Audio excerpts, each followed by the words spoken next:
Hello everybody, welcome to another edition of HRD 631, The Adult Learner. 2 days from now, which will be Monday, we will be entering week number 3, module 3 of this course. And thank you for the effort that you've been putting in. If you're struggling staying on top of the materials and you need some accommodations, please just reach out to me. I'm here for help. I'm here to help you. As far as week number 3 materials and where we are in the course, I do want to mention before I get into the specifics of the week that I am a little behind the first 2 weeks of this semester. I won't go into long details, but it's been crazy. I've been leading workshops. I've been leading a lot of additional things to the classes. I've been reading everything online. I've been putting together the materials, but I am behind commenting on discussion forums, so hang in there. The plan is in the next 2 or 3 days to get caught up, so I appreciate your patience. So let's get to week number 3. Week number 3, well, first of all, you're looking at the video. I'd like you specifically to read a few things. First one would be in our textbook, chapter 4 and 16. Now, what this is about, this week we're going to be taking a look at some of the barriers, some of the reasons why and how people participate in adult education. That's chapter 4. And chapter 16 really takes a look at some of the differences and similarities between teaching kids versus teaching adults. So, yeah, I mean, it's a very important topic. This chapter, you can skim it, come back to it. But like I've mentioned before, this course is a survey course. We look at a lot of articles, a lot of topics, we dig into them, but we don't go real deep with any one topic. So there's a tremendous amount of information in chapters 4 and 16. So that's the first thing I'd like you to read. The second thing is Brookfield's article, What is College Really Like for Adults? Fabulous article. Every year I review this article and I say, it's a little old, can I still use it? And I keep on coming back to it because it is so important, and concepts that I think are important in education, being a student, but also universally. I hear this thing called impostership in other settings too. So Brookfield does talk about the impostership. He talks about cultural suicide, the community, etc. So please read that article. Watch the video here about the demographic transformation of the U.S. For those of you that watch the news or read the news, you probably know that the country is changing. And we don't have all the information yet on it, but one thing that probably in the last 3 years, 5 years, there was that horrible hurricane in Puerto Rico, and they didn't have water. The people that lived there didn't have electricity, and a tremendous amount of people, and I don't know what the final number is, moved from Puerto Rico to Florida. So that's a big demographic shift that has occurred, and there's other parts of the country that is happening also.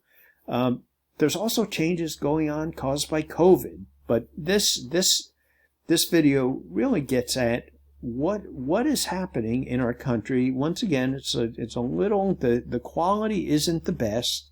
I suggest turning on the subtitles. Bear with the title because the message is really important. So we have that. I'd like you to post there's one discussion forum here. There's 3 questions. Part A, please discuss specific reasons adults participate or do not participate in adult education, and then the other 2 questions. You can focus in on 1, 2, or all 3. It's really up to you. And I said, keep the postings to 100 to 150 words. I'm really interested in you making connections in the discussion post to the readings and or the video.